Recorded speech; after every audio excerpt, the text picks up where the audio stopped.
այդպիսի երկիր է գերազել։ Անցած տարի վարչապետի հրաժարականի պահանջով փողոցային պայքարն առաջնորդած Բագրատ arczepiskopos Գալստանյանը 1 տարի անց հայտնվեց ճաղերից այն կողմ ահաբեկչության եւ իշխանությունը յուրացնելու նախապատրաստություն կատարելու հոդվածներով։ Մեղքը չընդունող arczepiskopos-ը 3 գիշեր 2 ամսով կալանավորվեց, նրան պահում են Երևան կենտրոն քրեակատարողական հիմնարկում։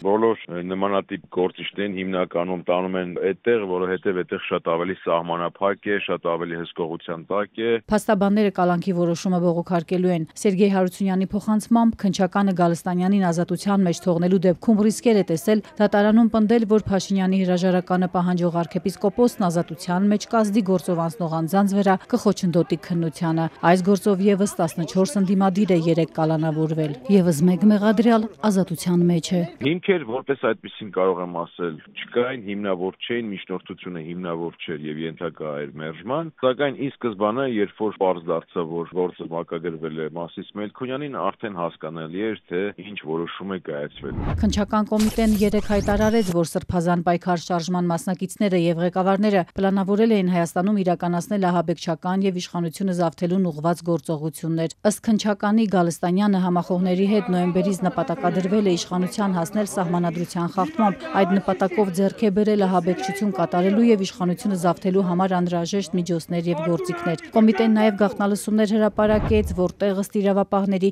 Բագրատ Գալստանյանը քննարկում է հնարավոր սպանությունների, մեքենաներով ճանապարհներ փակելու, հոսանքն ու ինտերնետն անջատելու պլանների մասին։ Որպեսզի հերքի կամ հաստատի պետք է լսի։ Այսինքն ոնց որ սրբազանը եթե հերքեր առանց լսելու կլներ սրբազանը սուտ ասում կամ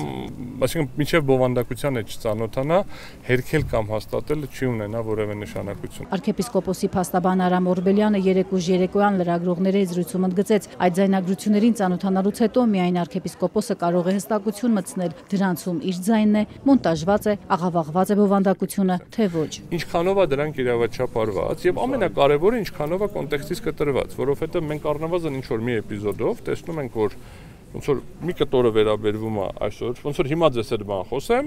մի հատ կտոր վաղը երեկոյան, մեկ այլ նիստում, մեկ այլ հանգամանքում այլ բան խոսեմ, այդ երկուսի մեջ էլ սրբազան բառը օգտագործեմ, այդ երկու կտորները կպսանին դառնա նախադասություն։ Քննչականն այսօր նաև նոր լուսանկարներ հրապարակեց խուզարկություններից։ Դրանցում հրավառ ու ծխարցակող միջոցներ են, որոնցով ըստ իրավապահների մեղադրյալները մտադիր էին վնասել փողոցում հոսանքի ու ինտերնետի լարերը։ Իշխող ուժի անդամ Գևորգ Պապոյանն ու մյուսները չսպասելով դատարանների որոշմանը պնդում են, Բագրատ Գալստանյանն ու մյուսները տերորիստներ են։ Երբ որ այդպիսի բան է պլանավորում, այդ բոլոր խմբավորումներին պետքա օրենքի ողջ խստությամբ չեզոքացնել եւ տանել նստացնել Նայիրի Հունանյանի կողքը, որովհետեւ իրանք Նայիրի Հունանյանից ոչ բանով չեն տարբերվում։ Երեք բոլորը հետևել եք իրադարձություններին եւ Երեք իր էջում քննչականի գաղտնալսումները տարածած վարչապետը եւս դարձյալ չսպասելով դատարանի որոշմանը այսօրվա կառավարության նիստում տեղի ունեցածը որակեց որպես պետականության, Հայաստանի անվտանգության եւ կայունության դեմ նախապատրաստվող հանցագործություն, որը կանխվել է։ Կարծում եմ իմաստ կունենա, որ ազգային անվտանգության ծառայության, դատախազության, քննչական կոմիտեի, ներքին գործերի նախարարության, ոստիկանության առավել արդյունավետ գործած աշխատակիցներին ներկայացնեք պարգևատրման։ Մինչդեռ 9 տարի առաջ ընդդիմադիր պատգամավոր Փաշինյանը հորդորում էր ահաբեկիչներ չներկայացնել Սասնա ծռեր զինված խմբի անդամներին, որոնք ներխուժել էին ոստիկանության պարեկապահական գունդ, գրաված պահել տարածքը 15 օր։ Նրանց գործողությունների ընթացքում 3 ոստիկան զոհվեց։ Սասնա ծռեր խմբի անդամներին փորձ է արվում ներկայացնել որպես ուղղակի ահաբեկիչ։ Գիտեք, սա նշանակում է առնվազն չիմանալ, շփում չունենալ Հայաստանի Հանրապետության ժողովրդի հետ եւ քաղաքական գործունեության ընթացքում ցանկացած քաղաքական գործիչ կասի, որ գյուղ մտնես, որ քաղաք մտնես, մարդիկ եւ գալիս են շատ դժվարությամբ են լսում քաղաքական գործունեության մասին որևէ խոսակցություն եւ նրանք ասում են, այն չեք խոսում, պետքա զենք վերցնել գան։ Այդ նշանակում է Հայաստանի Հանրապետության